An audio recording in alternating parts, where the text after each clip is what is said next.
විශේෂ චිත්‍රපටි මංගල දර්ශන සම්බන්ධ වී සිටින. ඉතින් මොන වගේ හැඟීමක්ද දැනෙන්නේ?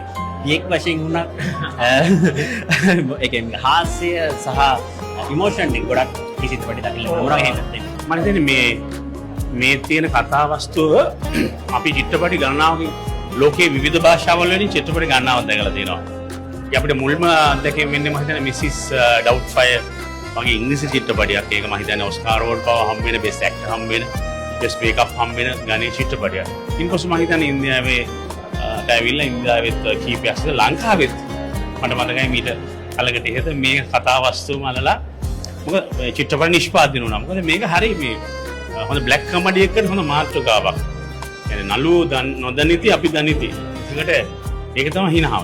මේ චිත්‍රපටයේ තියෙන විශේෂත්වය තමයි මම මේ චිත්‍රපටේ පුරාම බලන් හිටියේ උද්දික ප්‍රේමරත්න දිහා.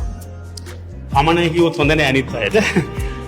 මට අනිත් සිනමාත්මක ගුණයන් පිළිබඳ ගැටලු තියෙනවා. නමුත් උද්දික ප්‍රේමරත්න මේක හුයක් වගේ මෙහෙම බැදගෙන එනවා. ඒ විශේෂතාවය තමයි ඔහු මේ චිත්‍රපටයේ කමඩි වලට යන්න නොදීමේ වළක්වා ගන්නවා. පුදු කමඩියක් නොකර මේක ප්‍රහසනයක් බවට පත් කරනවා. ඒ කියන්නේ අපි කියන්නේ කොමඩි හියුමරුයි දෙකක් නේ. එතන හියුමර් එකක් ගේනවා අපිට. දෙවරක් සිතා සිනාසෙන්නේ බ්ලැක් කමඩි වල තියෙන ගතිය. එතකොට ඒක තමයි මේ චිත්‍රපට ප්‍රබල.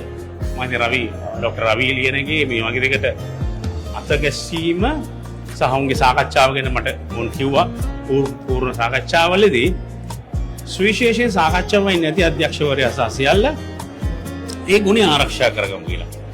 හැබැයි මේක චිත්‍රපට බලන්න එනවා නම් ප්‍රේක්ෂකයෝ බහස් ගාලා hina වෙන්න වචනින් වචනට දෙපිට කැපෙන වචන නැහැ. මේක කුණුහරුප නැහැ. හැබැයි එකට රස විඳින්න පුළුවන් චිත්‍රපටය. අර දරුෂනේ කියන එකේ අතරින් එනවා. මොකද ඒක විහිළුවට ගත්තා නම් මෙච්චර එන එකක් නෑ. හැබැයි අපේ ප්‍රේක්ෂකයන් පුරුදු නෑ.